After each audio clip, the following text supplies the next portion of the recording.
Okay, yung binabanggit po natin kanina, halimbawa sa 20,000 life insurance benefit at yung pamilya, sasabihin nilang kukunin na nila yung Memorial Service Assistance package which is worth 40,000. Hindi na po nila babayaran po yung 40,000, kundi yung 20,000 life insurance, yun na po ang sasagot dun sa package na yon. Wala na po silang perang ilalabas, pero hindi na rin po nila makukuha yung 20,000 life insurance. Ang mangyayari niyan, yung Memorial Services Assistance ay mas maganda kaysa dun sa mabibili ng life insurance benefit niyang 20,000.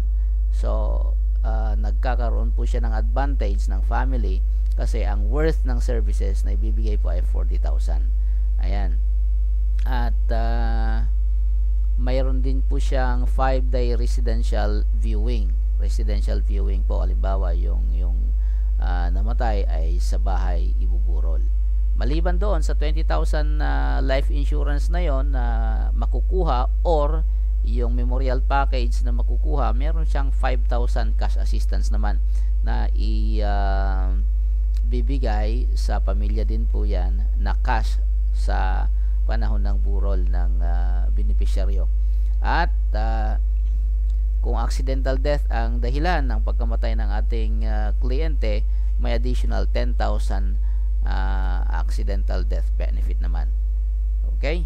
So yun po yung ating tinatawag na LIAP FT999. Okay?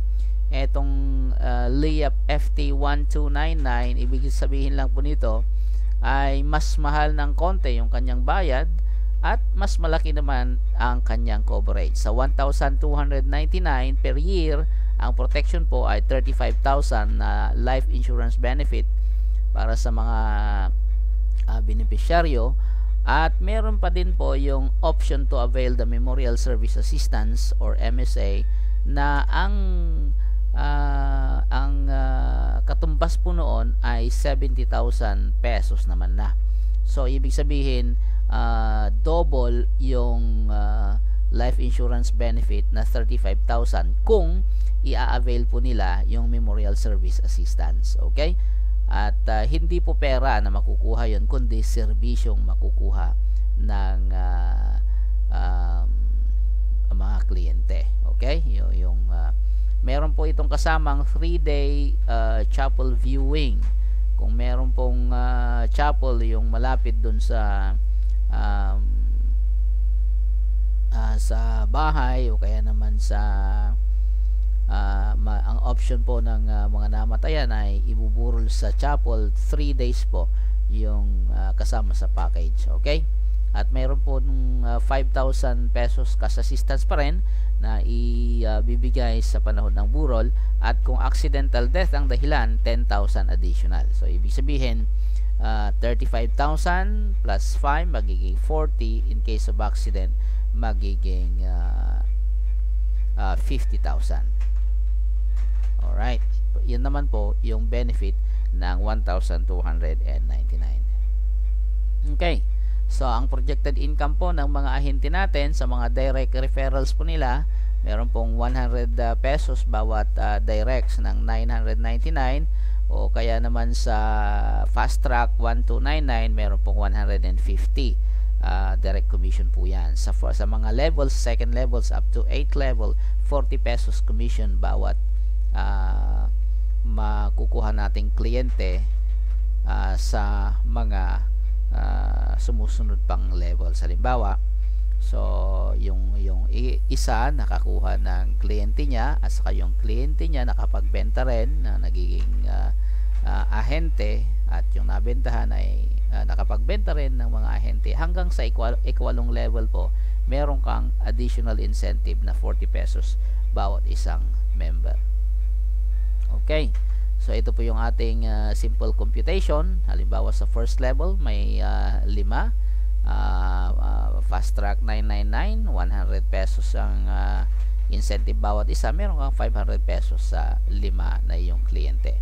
Okay, At kung 1299 naman ang nakuha mo, yung FT1299, 150 pesos bawat isa, meron kang 750 pesos sa 5 kliyente mo.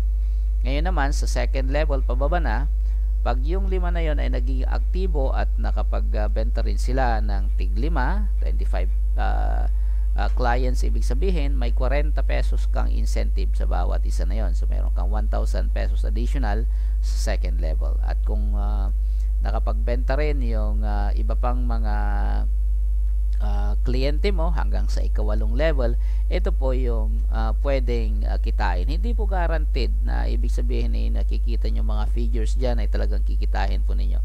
Hindi po guaranteed yon. Ibig sabihin, kung naging aktibo po yung ating mga agents sa pagbebenta ng ating produkto, doon po natin ma-achieve yung mga figures na nandito. Halimbawa, tingnan po natin example yung sa 4th level.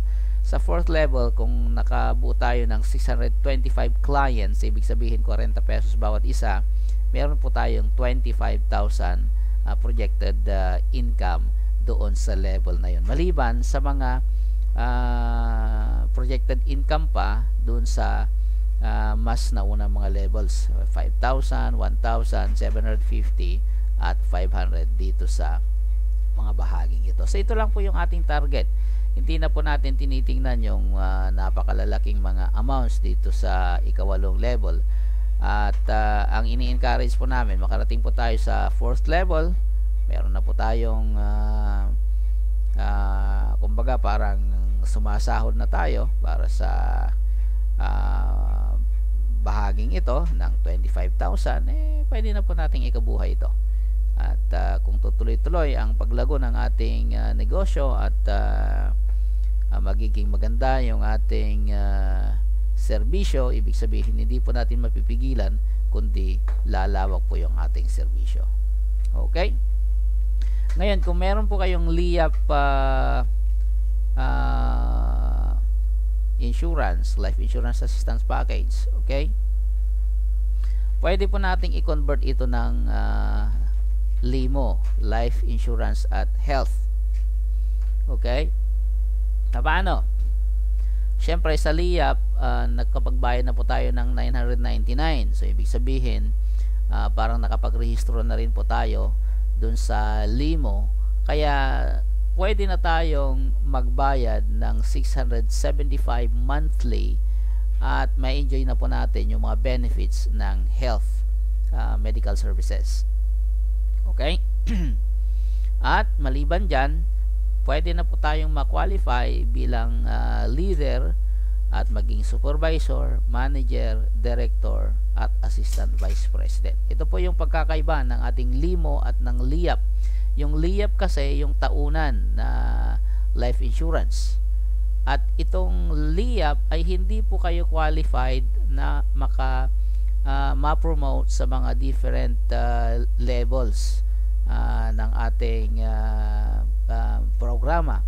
Pero kung may LIAP po kayo at gusto niyo i-avail yung pagiging supervisor, manager, director, assistant vice president, i-convert po ninyo ang LIAP na yan sa LIMO sa pamamagitan lang ng pagbabayad ng 675 health insurance monthly. Yan po ay makakwalify na po kayo doon sa leadership positions. Okay? At lahat po ng LIMO at LIAP ay included po naman sa total group membership requirement for leadership positions, allowances, and incentives. Okay? Ito po ang ating programa sa NGB Multipurpose Cooperative at yung ating New Global Base Assist Incorporated na service provider po naman ng ating kooperatiba. Kaya inaanyayahan po natin ang lahat na mag-inquire po sa aming opisina. Pwede po kayong tumawag sa atin sa 0816-855812. Inuulit po natin, 0816-855812. O kaya naman, pwede po kayong mag-email sa newglobalbiz@yahoo.com. Okay? Ipopost po natin yung ating mga contact details. Ito po ang ating programa, hatid po sa inyo ng NGB Multipurpose Cooperative.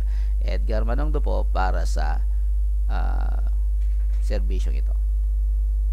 At ayan, para sa mga kaalaman ng ating mga tagapakinig at tagapanood, ito po yung mga serbisyong ibinabigay po natin. Yung mga halimbawa, itong si Domingo Berlon noong 2011, ang worth ng kanyang serbisyo ay 30,000. Okay? Ito po yung kanyang burol naman. Ito naman si Robesita Mago ng Antipolo City, worth 30,000 din po. Yan. So ito po yung ating mga siniserbisyuhan. Hindi po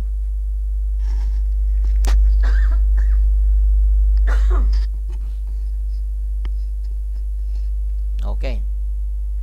Hindi po tayo gumagawa ng istorya, kumbaga, kundi nais po natin talagang ipakita na ang ating serbisyo ay nakakatulong po sa ating mga maralitang kababayan, at gayon na din po sa mga gustong i-avail yung ating serbisyo. Kaya naanyayaan po ang lahat na mag-inquire sa atin, para sa ganon ay maibigay din po natin ang mga karampatang impormasyon para sa inyong benepisyo. Maraming salamat po.